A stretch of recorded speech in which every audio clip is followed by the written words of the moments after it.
Howdy, y'all. My name is Price, and welcome back to some more Slime Rancher 2. All right, y'all. It's been a couple of days. Well, for y'all, a day, maybe? I don't know. But it's been a little bit since I've recorded this. It is today, October the 24th. I decided to not force myself to kick my own butt over the weekend in order to get these last couple episodes out. Basically just because it's been an incredibly busy week, and specifically we had a really busy Saturday. Like, I'm talking like an 8 to midnight kind of thing, basically. So because of that, I was like, I'm sleeping on Sunday. I'm going to take some rest. And last night, Chrissy says I slept and I was like out. She's like, usually I'm a light sleeper. She said last night, she was like, I kind of like shook you just to make sure you were okay and you didn't like do anything, and like had to make sure you were breathing. So yeah, I was out. So, you know, it's good to take rest, good to take breaks. When you're watching this, it is likely a little bit late today because I'm recording it on the same day, but I figured y'all will be okay with that rather than me, you know, pushing myself to the edge. So let's read this message and let's get this going already. All right, we got Mochi probably sending us something small because she got something herself real big or whatever. Hey, B, didn't you say something a while back about wanting more stuff? Wait, I think that was me. Well, whatever. Enjoy more stuff. All right. She had different words today. She got me on that one. Okay, so we got our different species, our newer species going here. I should probably help do this. Our new Largos. These guys are so cute. Let's clear out some plorts. We'll walk and talk. Doing Aaron Sorkin here. So the reason Saturday was such a huge day, well, a couple reasons. We had a big stream, as we always do on Saturdays. That's our big Saturday Stump Trunk stream. So if you haven't been there yet, Saturdays from noon to 6 Pacific time, generally, we have our big multiplayer stream where all 4 of us are local, and we'll play games like together. You know, like the olden days, like back on a couch, back before everything was on the interwebs. For those of y'all who have only ever gamed online, let me tell you, there is a certain special something about playing with people in person. I know it's not possible for everyone, but if you can, give it a shot. And if you want to play games that are ones that you can only play on a couch, but you can't, because you can't make that happen, go check out Parsec. That program, we use it all the time. It makes it so that you can... Look at how many of these are in here. They continue to grow. Let's throw a couple of these in here. Then we also have the chicken problem back there. I almost don't even want to think about it. So these guys I got. Yeah, these are their right stuff. Okay. So we did our stream then. That was fun. We played some rounds. Rounds is one that we play pretty much all the time. Love that game. It's great. We played some of Enna's visual novel, First Bite, which was a very mature, we'll say, vampire game. Super neat to check out, though, if you're into that kind of like a visual novel, plus you like Anna's sense of humor, as well as like, yeah, the kind of like the vampire spooky aesthetic. You'll dig it. I think you'll really dig it. The art's great, the writing's great, everything's great. It's got some voice acting in there that's great. So, yeah, I definitely say check it out. And then we played Monster Road Trip, which is the 3rd Monster Prom game. We had a ton of fun with that. Obviously, if you are aware of Monster Prom, you know its level of appropriateness. So, all these things I'm saying is, of course, you know, play them if you should be playing them, if that makes sense. Okay, so we have 1, 2, 3 over here. That's right, we have 2 and 2. I just want to check on all of them. Also kind of remind myself what we've got. So then what I'm going to do today, as is often the case... Oh, wow. These are just full. Are those baddie plorts? They look like phosphor plorts, but I guess those are baddie plorts that are on the ground.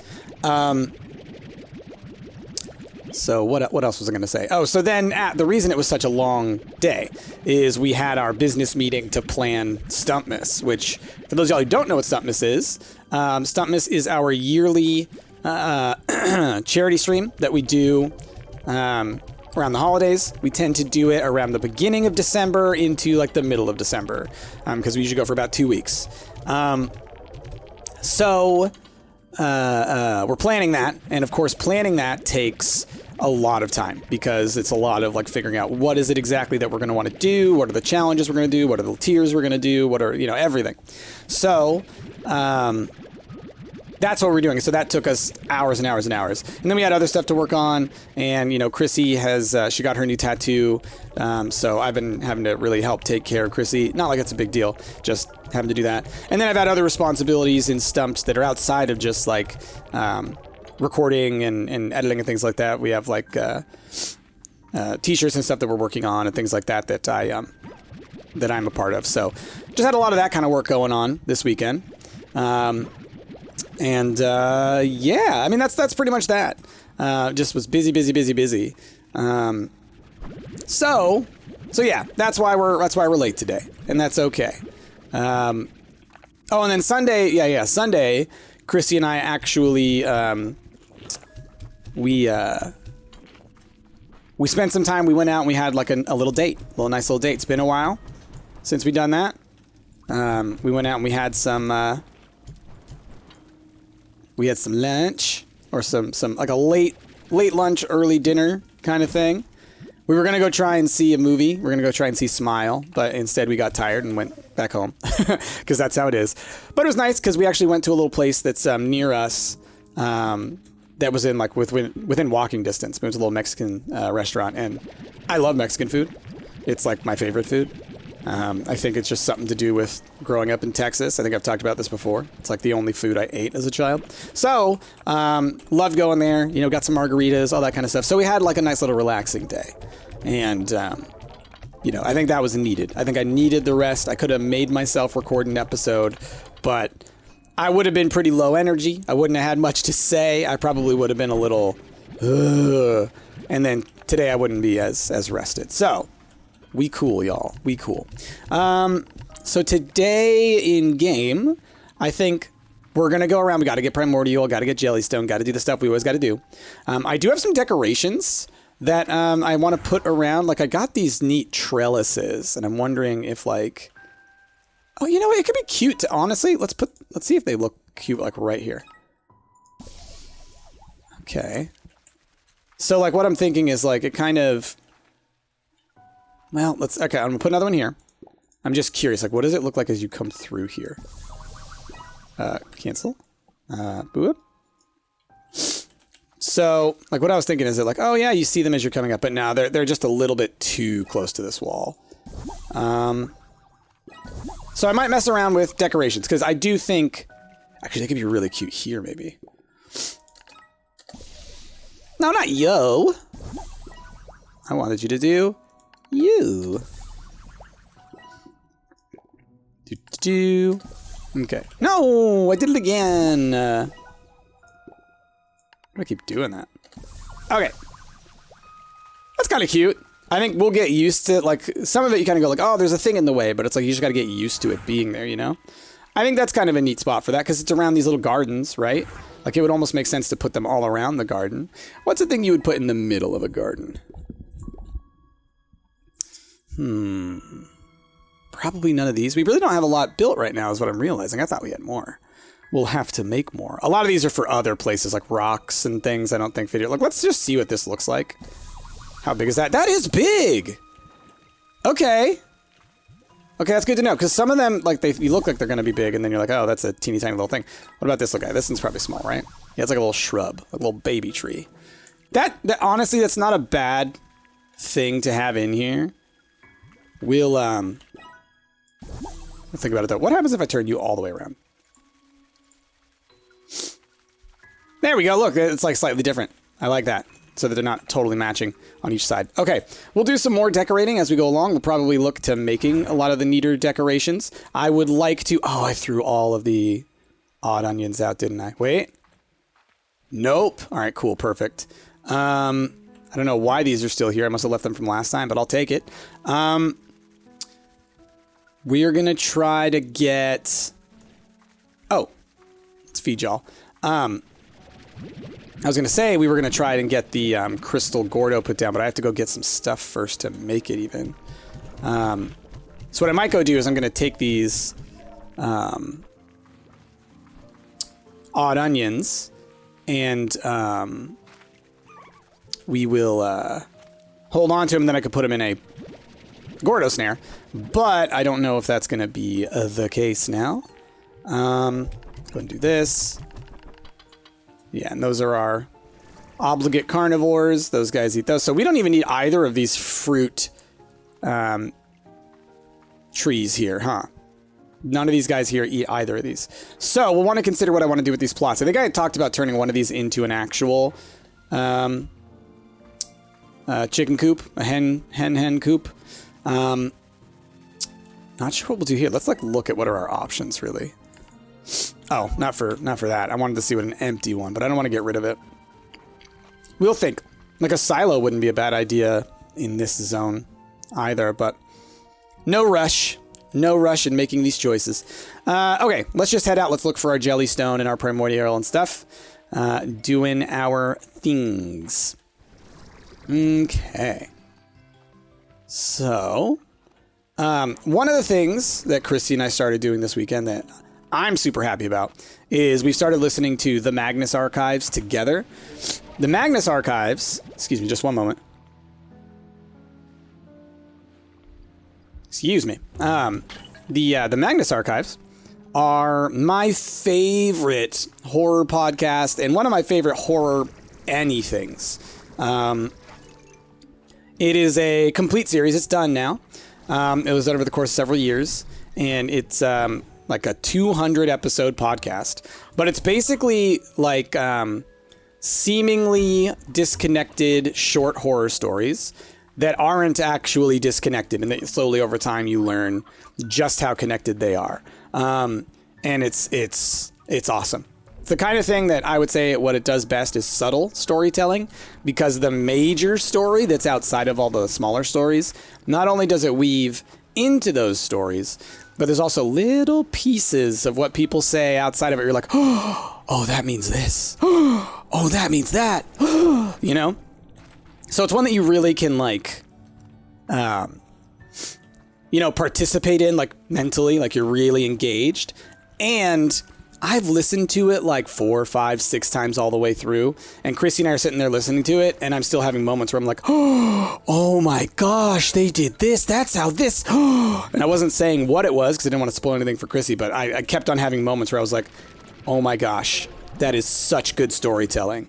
And so for me, it's like an example of something that I would love to emulate. Like I want to be able to make something along those lines that has like that level of thought and whatnot put into it. It's kind of like what I try to do in D&D, and it's what I think a lot of GMs try and do, is you set little subtle clues so that people can pick up on them to then get further along in the game, right? And so I think that telling a story like that, and it works for the podcast, I think, better than like just one story or like an episodic thing, right? Where you can like put things within it. But still, like DMs, podcasts, whatever, it really does come down to like having those little clues, those little hints, I think, that really make it great. There's other horror podcasts that are awesome, and a lot of them are what I would say like easier to listen to, because the Magnus Archives is basically just a guy talking to a tape recorder, and that's pretty much it. There are times where there are other characters, and there are times when things are really, I'm not going to get too deep into it, but there are definitely times when the episodes become pretty action-packed and stuff is actually happening and whatnot. But for the most part, it's someone telling stories, recounting stories. I mean, I guess I can give you all the premise. Look, I'm selling the Magnus Archives right now, y'all. I have no interests in this other than it's one of my favorite things, and I think not enough people in the world are aware of it. So Magnus Archives is ostensibly about this guy, Jonathan Sims, who is the archivist at the Magnus Institute. So it's his job to archive the events that occur and the things that people bring in. Specifically, what the Magnus Archives deals with is incidences of the supernatural or the paranormal, or the esoteric is the other word that they like to use. And so basically, and it takes place in London. And so anyone throughout, Britain who has or is experiencing paranormal events of any kind comes in and can leave a statement, essentially, so that the Magnus Archives will record it and then investigate it. And so it's basically like, look, if the cops won't listen to you, if other people won't listen to you, the Magnus Archives will at the very least listen to you. They may doubt you. They may not believe at all what you're going to say, but they'll listen to you and they'll investigate it. Like, that's their job. So, the Magnus Archives then is about the archivist, the main archivist, Jonathan Sims, as he recounts all these different stories. And the thing, I don't want to say too much more. I'm not sure exactly what I should or shouldn't tell you. I think there's a little bit of a thing where the ones that you're listening to are episodes that are recorded to a tape recorder. Or at least that's how it is. I mean, obviously it's probably recorded the normal way that things are recorded nowadays, and they just add like a tape recorder sound effect, but that's a part of it. And I guess I'll just say that like that has a point. I think they go over it in the first episode, but I don't want to spoil it if it's not until later. But basically every little thing about it has a point. Every single episode has some pieces that go on to the next ones. And so for this Halloween, if you're looking for a little something spooky to listen to, maybe pop on that first episode of the Magnus Archives. Jonathan Sims gives a little breakdown of what the Magnus Archives is, kind of like what I just told y'all. And then they go into the first episode, which is called The Anglerfish. And I'm not going to tell you anything about it. I think it gives a good tone for how the series goes forward. And I think that, much like any other short story type series, you're going to realize there are some episodes that you really like and some that you're less into. But hopefully you'll get like the style. Like his voice is great for horror, and he does a really great job of carrying forward the emotions and whatnot. So I think it's great.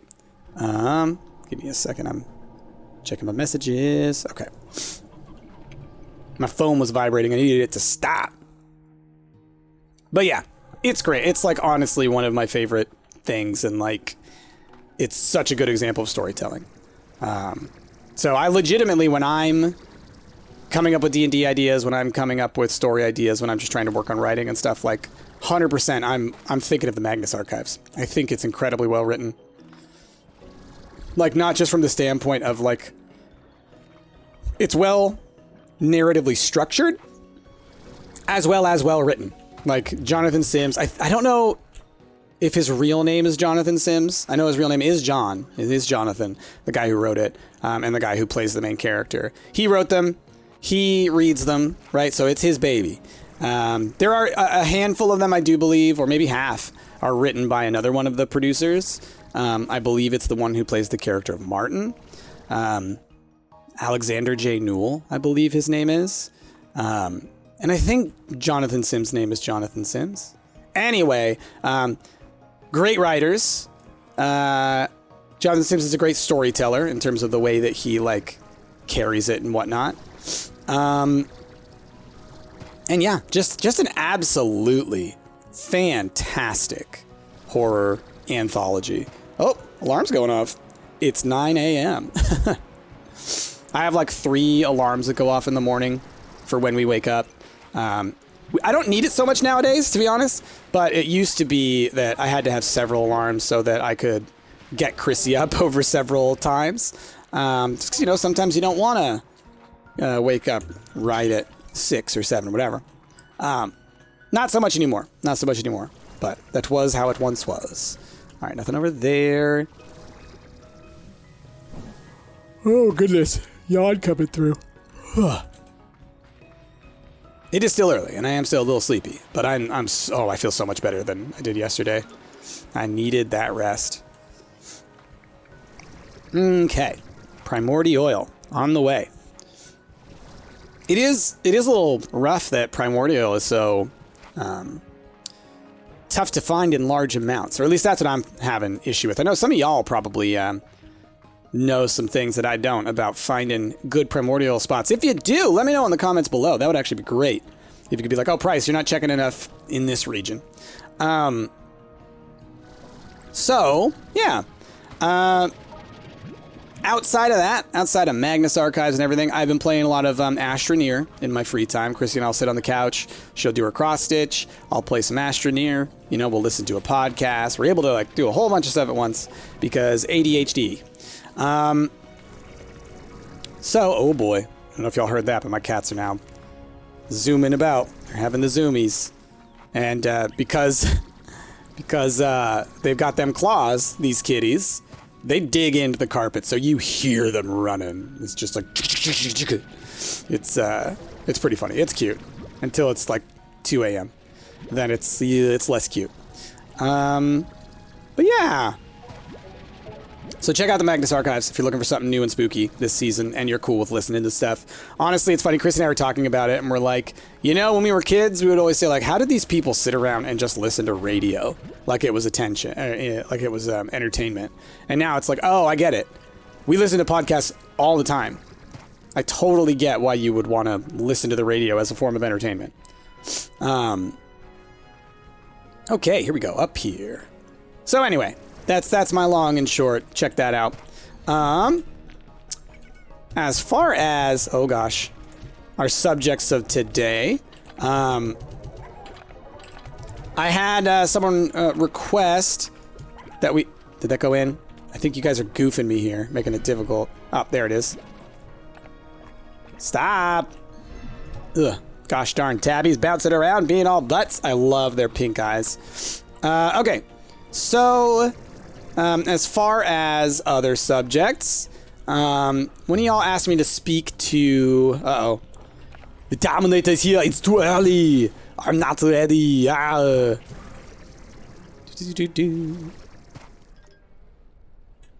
Look at the crystal bat. I know I've seen them before, but just like seeing them out here in like a different context. They're so neat. Okay. We're just gonna be running around looking for this stuff.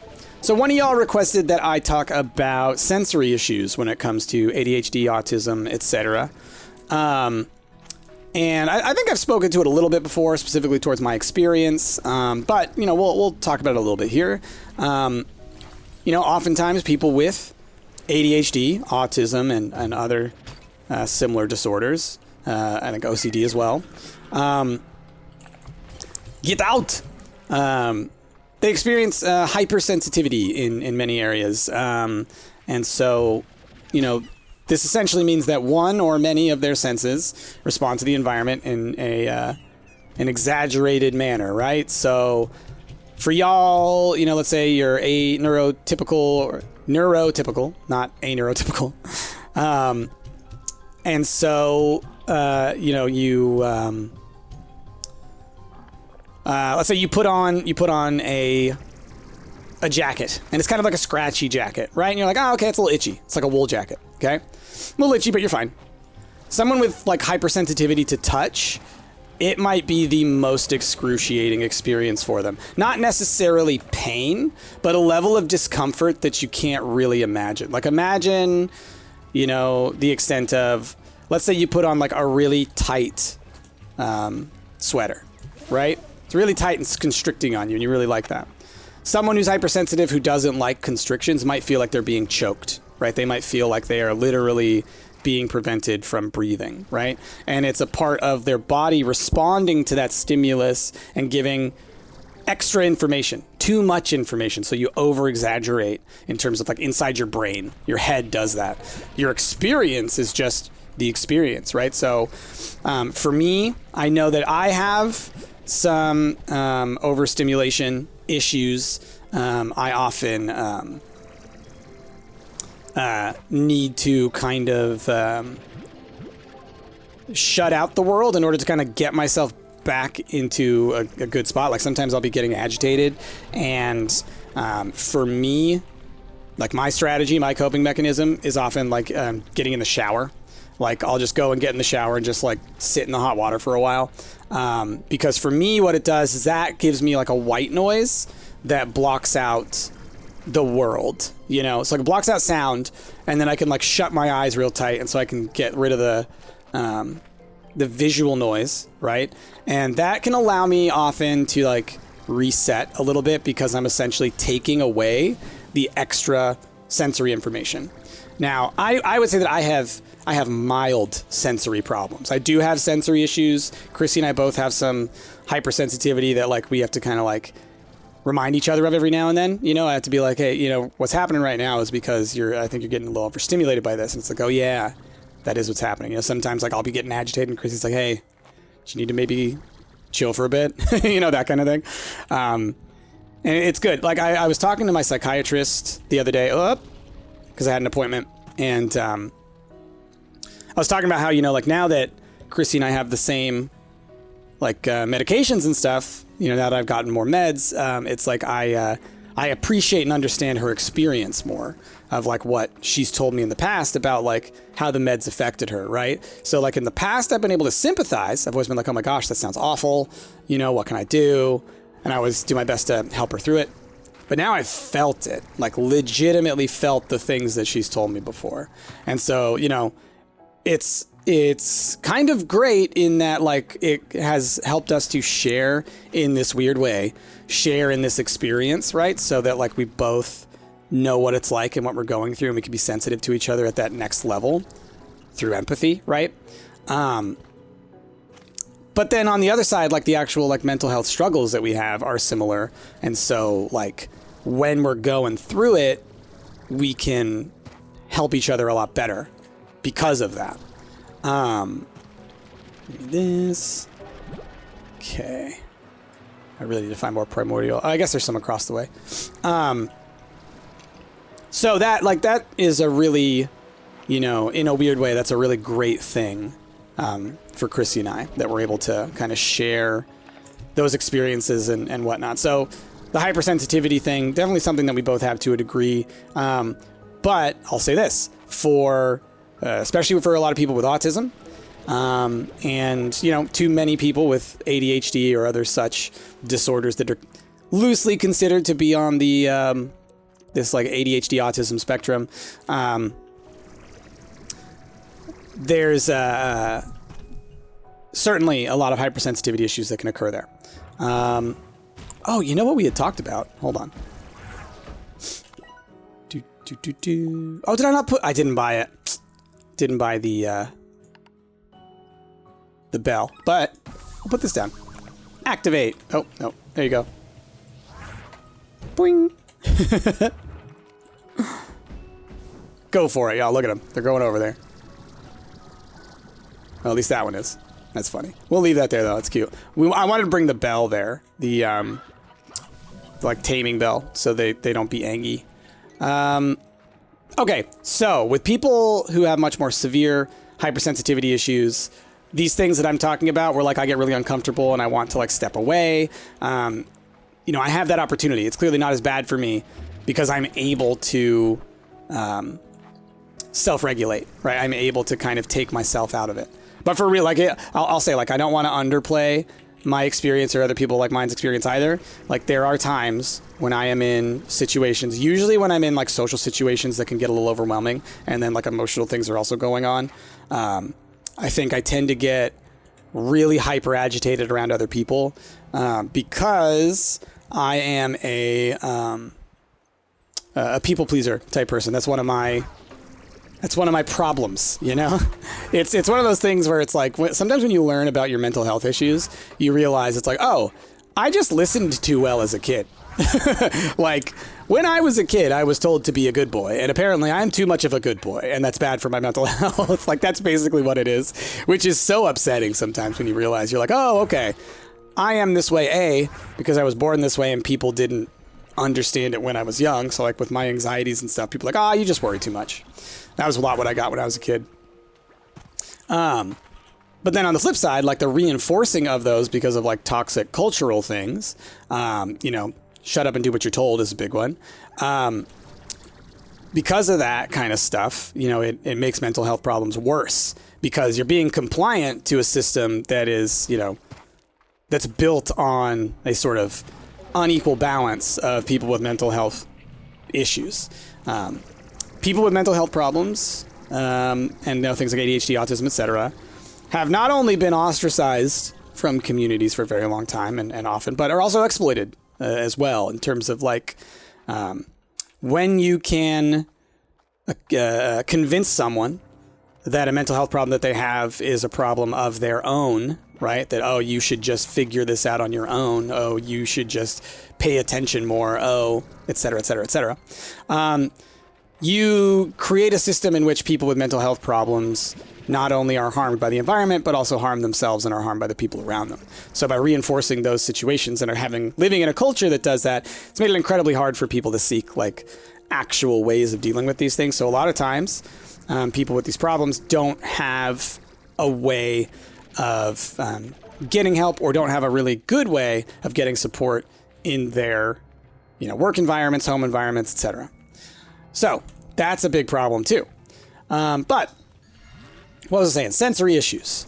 Like I said, essentially what it comes down to is it's hypersensitivity of certain parts of your perceptual system. You can see how this could go along with a lot of mental health problems as to how, like, what they act upon, right? So, for example, ADHD. ADHD is a dopamine disorder at its core. And so having low or no dopamine is something that causes you some major issues. That's why you have your attention problems. That's why you have trouble focusing on things and wanting to pursue things that are not of direct interest to you, right? It's because low dopamine. Your brain just isn't interested enough to even care about even thinking about it for even a second. Well, on the flip side, that low dopamine can also mean that in certain environments where you are starting to get overwhelmed by stimulation, where there's too much, maybe you can't process it fast enough. Maybe it's too much. Maybe, as a lot of people with autism and ADHD have, maybe you have troubles self-regulating, emotional regulating. Oftentimes that can be nearly impossible with one of those disorders. So let's say you're in an environment where there's a lot of flashing lights, maybe, and you have a little bit of hypersensitivity to light. I kind of have that. I have to be if I go outside in the sun, I have to really be careful with my eyes. I have to wear like sunglasses and everything, or like I can barely see. Like it burns, like legitimately, like direct sunlight oftentimes, like not looking at it. Obviously you don't look at the sun, but just being in it, can oftentimes make my eyes burn, even if they're closed. But like, if it's just like flashing lights or too much light or whatever, if you can't down-regulate your emotion, right, then it winds up. And so that things can be pretty overwhelming. So it's this combination of your senses might be over responding. We know that a lot of people who have ADHD and autism have overactive sensory systems. So in terms of like when you receive auditory information, let's say, so like sound and music and stuff like that, you may be hypersensitive to where for you experience it at a much greater intensity. And so then volume might be a problem, right? So too loud and it can be overwhelming. You have to cover your ears, things like that. I get that a lot. I like things turned down a lot quieter than most people around me. I'm one of those people who I really would prefer to watch stuff like a whisper with subtitles, I just need enough sound to help me to process the information, but it's really more to me about like the reading the lips and the subtitles. So I totally get that one. I totally understand that one. I don't want to say I get it, because I don't think I have it nearly as extreme as many people do, but I also don't want to downplay the experiences of myself and other people like me. But you can see how like having an overactive sensory system adds to it. Not being able to down-regulate your emotion adds to it. Low dopamine, so not being able to have this ability to turn your attention elsewhere or to try and to help with down-regulation. Can't do that, right? So all of these different things, again, summary right after a summary, right? It's emotion control, it's overactive stimulation, and, you know, environmental factors not having like proper protections for people with those. Oh, I can get rid of these. And by that, I just mean, you know, like the system, the world's just not really built for people with mental health issues. We have a long way to go before you can really feel like, as a person with mental health issues, sensory disorders, all kinds of stuff, that it'll be a while before you'll be able to feel like, yeah, I can go anywhere and things will be okay. For me, this is a big one. I know this is a big one for a lot of people. I think OCD, people, if you have OCD, and specifically the kind that has to do with cleanliness, you'll understand this. I have this thing where if I have touched anything, right? If I have touched a surface of any kind, I can feel it on my hands until I wash them. I'm talking hours. I can feel okay, I touched a thing, so my hands are dirty. Like it's in the back of my head. It's in the back of my head. There's definitely a psychological component to it. I'm working myself up by thinking about it because I know that touching things is gross. But also I feel it. Like my hands literally feel gross after I touch something. So I'm one of those people who I really like to wash my hands when I can. I don't like overwash my hands. I don't like scrub until they're raw, but I do like to wash my hands after doing kind of anything, or I feel really gross. So, you know, goodness. Christy and I went out, you know, yesterday and had to go wash my hands as soon as we got into the restaurant. You know, I wash my hands when I go to pretty much any restaurant. And then also, like if I go to a place where like I open a door, right? You touch a door handle or something like that. Instantly my hands feel awful. They feel disgusting. And I have to like go wash them before I want to touch anything else. Cause I'm also the kind of person, I touch my face a lot. I have a lot of like, I'd say repeated actions. I'm not going to say tics because I don't think they're tics. It's just stuff that I do a lot. So I think that's another part of it. I know that I touch my face a lot. I know that I touch myself a lot, and therefore my hands being dirty is like extra gross. So yeah, anyway, so that's one that I get. So I understand kind of to a lesser extent, I'm sure, the, physical sensation, sensory issues that people have. Like, I guess what I'm trying to say is I can, to a lesser degree, empathize with all of those sensory issues. I have many times experienced those, and do experience them, but I don't have it to the point where I have, like a panic attack or an overwhelming experience. People who have autism or more extreme sensory issues associated with their ADHD or OCD, it can be devastating, right? It can not only like ruin your day, it can send you into a panic attack. It can, you know, cause, you know, all kinds of anxieties. You know, sometimes people will start hurting themselves. It's very, very, very intense and overwhelming. And so everybody out there who's watching this, be sensitive towards people who experience these things. Be very sensitive towards people in your life who express these experiences, and try your best if you can. You know, if these are people who you're with a lot of the time, that you're close with or whatever, you know, have a plan. If you can, have some way of helping your friend. I do think a big part of helping with these issues, just practically, is, you know, having a support system. And that can be difficult for multiple reasons.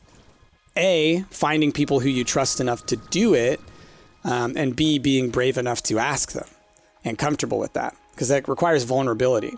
It requires an incredible amount of vulnerability. And people with mental health issues like these are already feeling vulnerable all the time because there's such a stigma that you never know if someone's going to be a good person or a bad person, essentially. You don't know if someone's going to be, you know, helpful or abusive, because some people will take advantage of those things and you know, have fun at the expense of people with mental health problems. It's absolutely disgusting, but we can't pretend like it doesn't exist, right? So if you have friends that have that and are open about their experience, right, you don't want to just come at somebody without you know, their consent, right? Like you want. It's hard to say exactly how I want to say this, but essentially you don't want to come to somebody and talk about their mental health issues if they haven't talked to you about them first.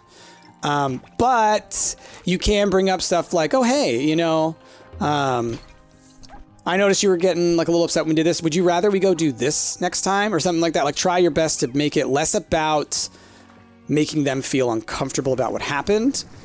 Even if you can like put it on yourself, like, it was a little loud or something, wasn't it? Like try and make it something where you can kind of maybe ease into that conversation, but you don't want to directly address someone's mental health issues if they're not comfortable with them. So to an extent, you might have to just wait until someone asks you to. But as a friend to somebody who has mental health issues, if you can, just knowing about that stuff and being able to plan around that stuff so that when stuff gets bad, you can kind of be like, okay, hey, look, I'll help you. Let's go out this way, right? Because if someone's getting overwhelmed, they might not be in this state where they can be like, okay, it's time to go to plan Z, right? But someone external to them, someone who's not going through that, might be able to help with that. So like, you know, Chrissy and I have some plans for certain situations where like, you know, if she's getting overwhelmed, do we have any chickens over here? There's never any hens around when I want to, you know? Hey there, little lucky guy. How you doing? How you doing? What a cutie.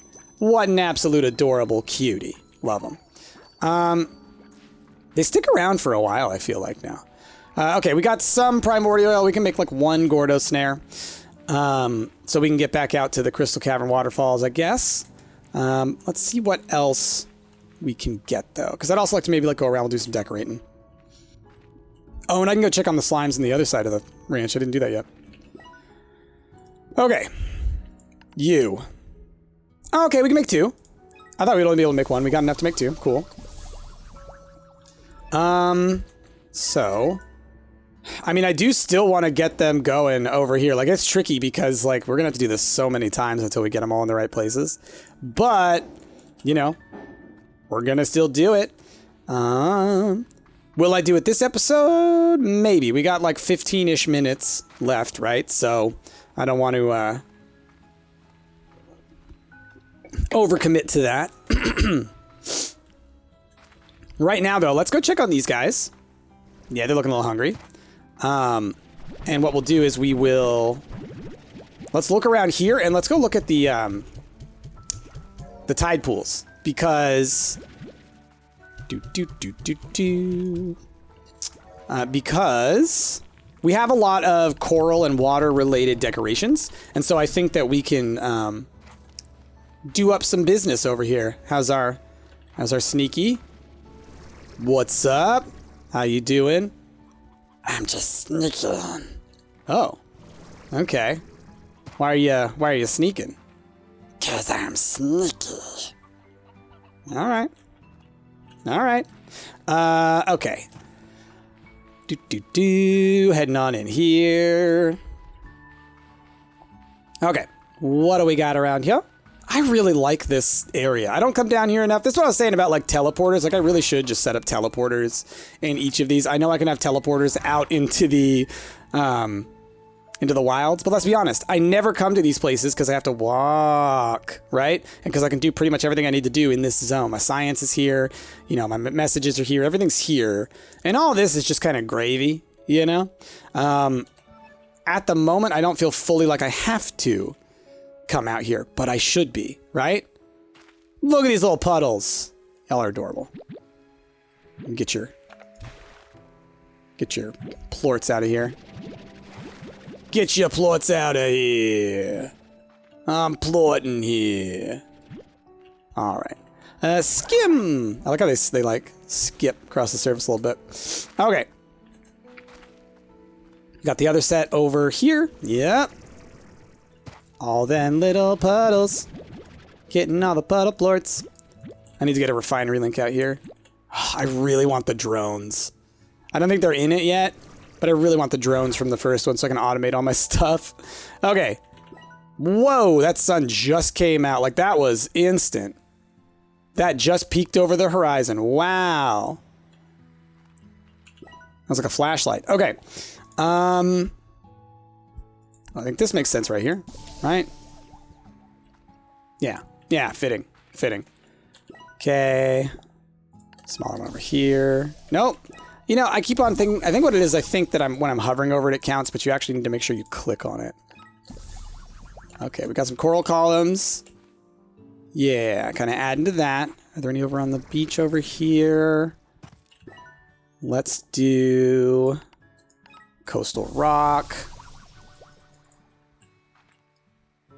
Do kind of like that. How about rock clump, small boulder. Let's put the other one here. Okay. And of course, a lot of these we could always turn into more Gordos and stuff later, but I don't know. I dig that. I think this might be a good spot for that column.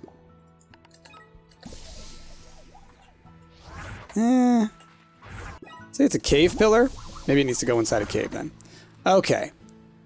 Well, I think we'll sit with where we've put these decorations, but now in my mind, I'm kind of starting to think, like, what do we want to do? The other part is just knowing what decorations we have access to. I'm still, like, pretty new in this one. But we've got several of these plots that we haven't used. What could we do over here? I could just fill it with ponds and just have, like, a billion puddle slimes all over this place. Just, like, 4 little ponds full of puddle plorts or puddle slimes. I don't think that's a terrible idea. I think that's actually like a really funny idea.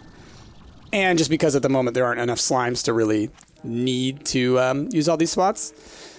So we might do that. Have I been up there and seen that with the GG upgrade? I wonder.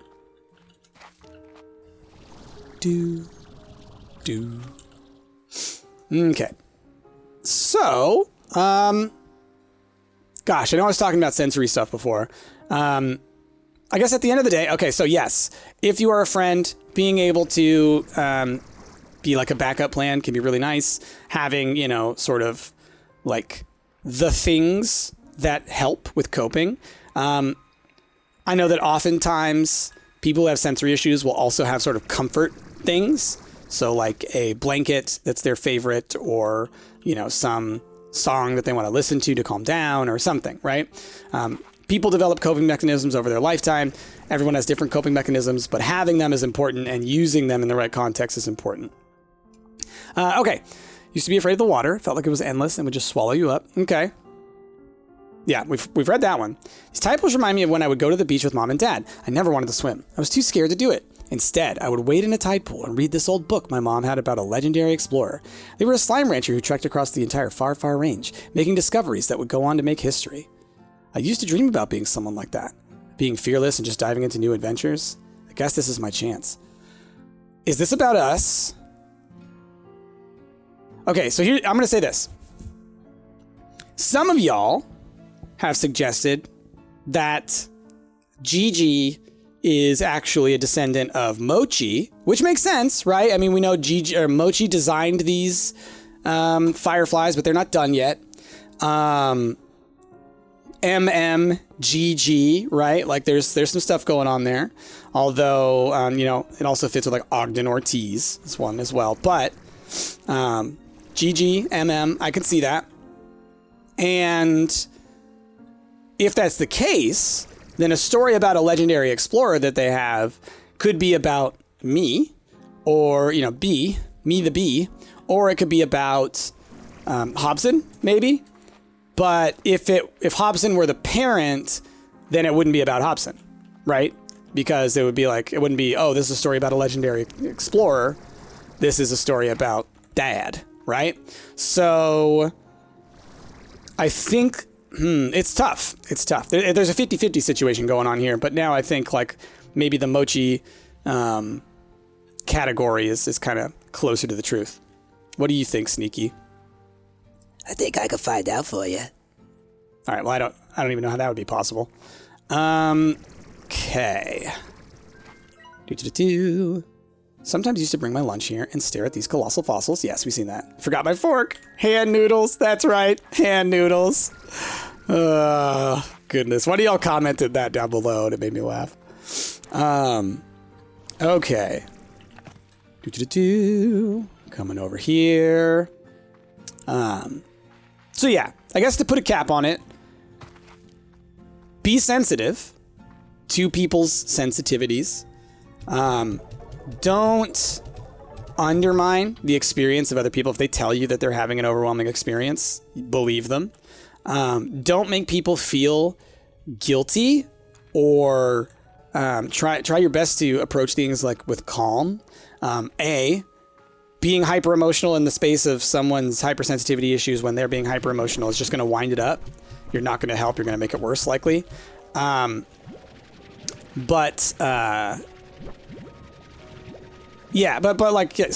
being cool in the head of the intensity, being sensitive, and being able to talk to this person so that they can be like, they can trust you, right? Trust is an important part of all this kind of stuff. So if someone feels like they can trust you, then they're going to be more comfortable talking to you about these things, and you being able to help and comfort them. For people that experience these things, first and foremost, I am sorry that you have to. It's awful. I think that, obviously we need a lot more outreach and services and things and education just at large for people. And I still have a lot to learn about this stuff. I only have like what my previous knowledge is.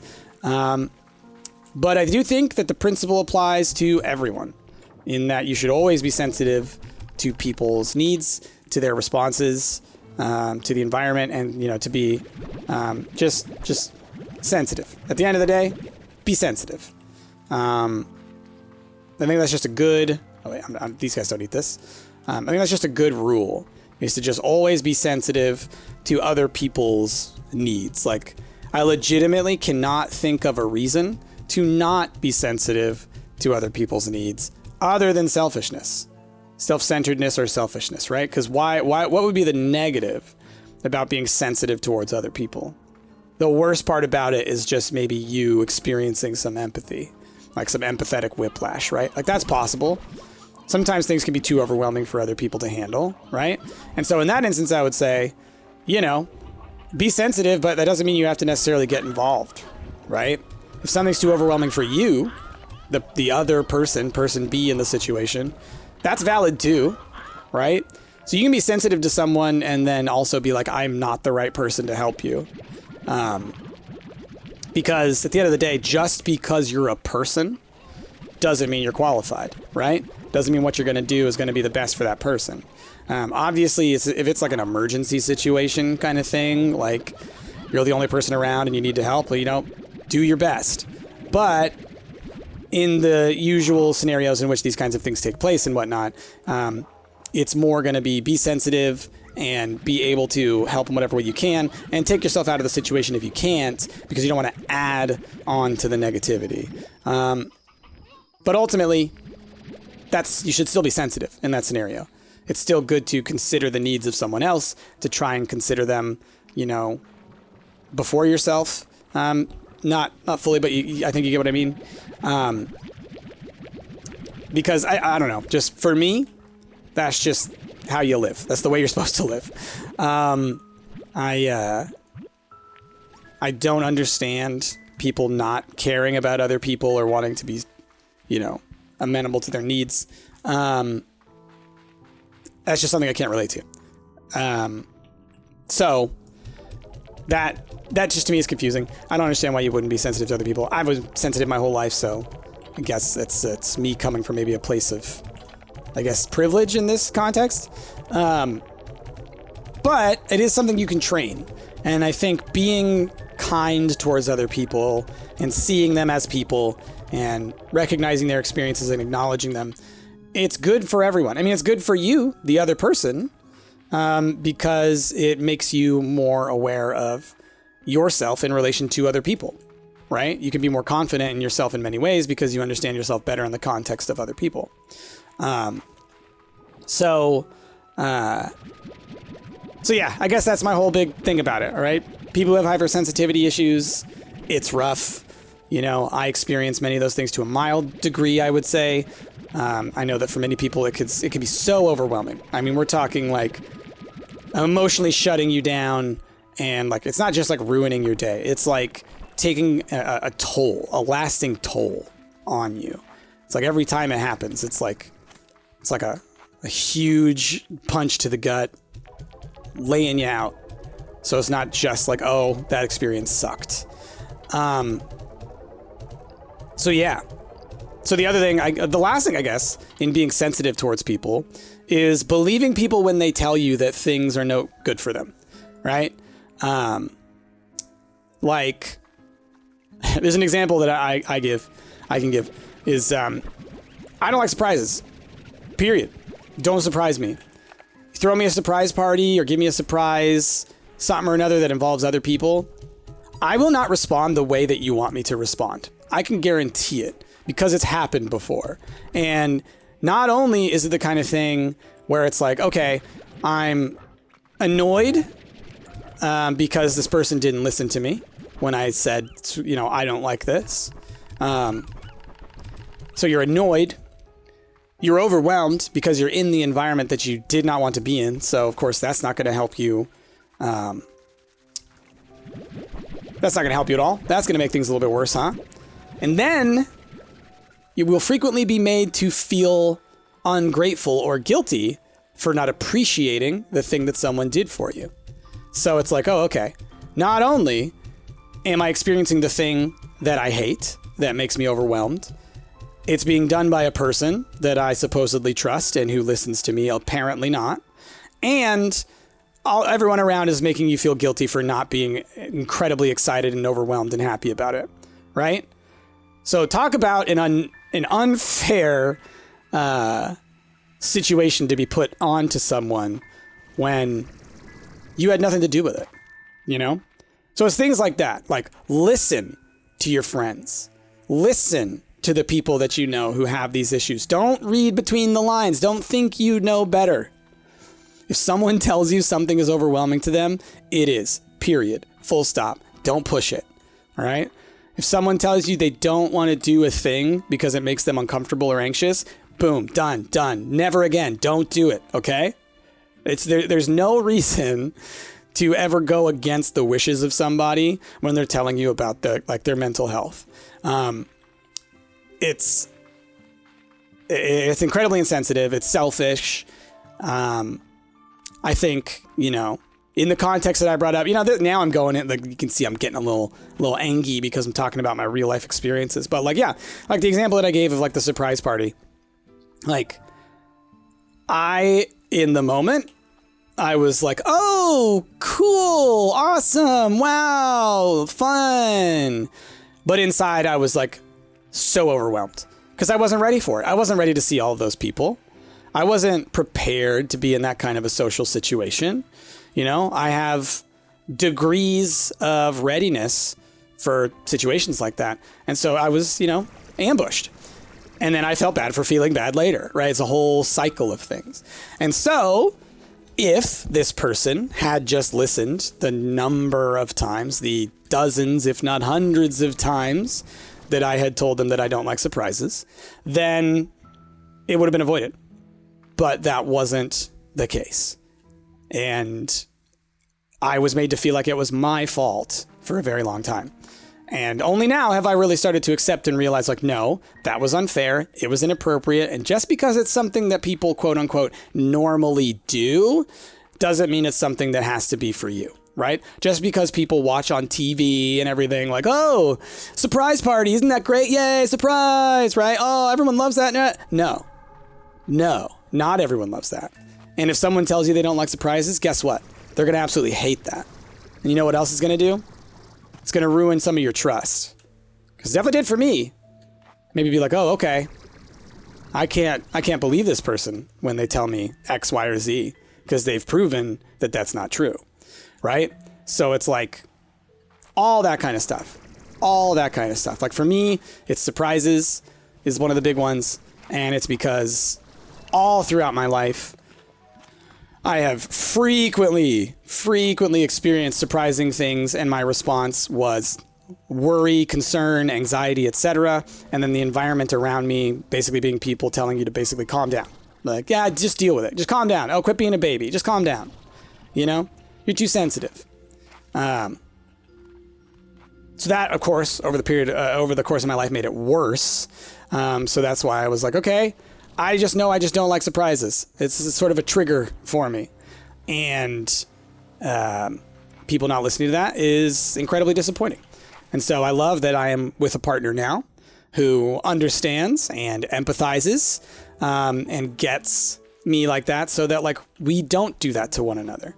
We only support one another, and we only know and think about what we can do to make each other the most comfortable. I guess the last thing there I'll say is, so like sort of on a positive note alongside that.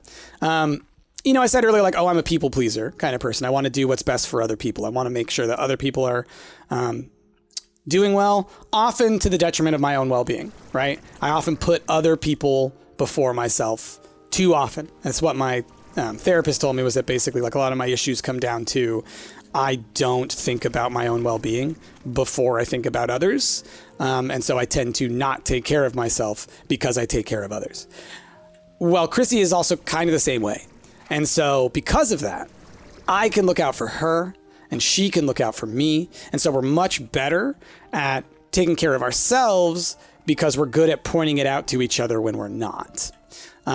Because we both have the same problems. It helps to have someone who has that shared experience, which is kind of what I talked about towards the beginning of this, didn't I? I talked about seeing my psychiatrist and how he said the experience that Chrissy and I share is so valuable. And I think that here's another example of it. Okay, let's read this last message, and then we'll do our little post-amble, as we say. We got an Ogden. Hey, amiga, I got you a little gift. It's not homemade, and it's not pie, and it's not a homemade pie. But I thought you'd like it all the same. Shame about the pie, though. Ooh, double hydro turrets. Okay. Neat. We haven't even made one of the regular ones, but I should make some of those. Cool. All right, Bob, what's up? Oh, he's got the little chef's hat on. Ah! Hello, fellow human. Has gift for you. Whoa. Chicken. Awesome. All right, so that is a new recipe. We got a couple new recipes. All right, all right. Flippin' Bob with that little chef's hat. That's the cutest thing ever. All right, y'all. Well, you know what? I'm going to call it there. This has been an episode. Thank you so much for watching. I hope you enjoyed. If you did, of course, please leave a like, comment down below. The secret comment of the day will be a super sensitive slime, not a insensitive slime. I guess we'll do something like that. But leaving a comment down below is wonderful. It helps with the algorithm. Subscribe if you're not already, obviously, because you want to see more of this, right? We do this every day. One episode every day. Come check it out. Yeah, if you can go watch another one of my videos, that'd be wonderful. Watching more of my videos helps my channel grow because it tells the algorithm, hey, you want to see stuff like this, so don't other people like you want to see stuff like this? See how that works? See how it works? It's great. But anyway, after all that, y'all, the most important thing is that I hope you have a wonderful rest of your day. I have been Price, and I will see y'all next time. Spin in circles, spin in circles, spin in circles. Oh, I'm dizzy.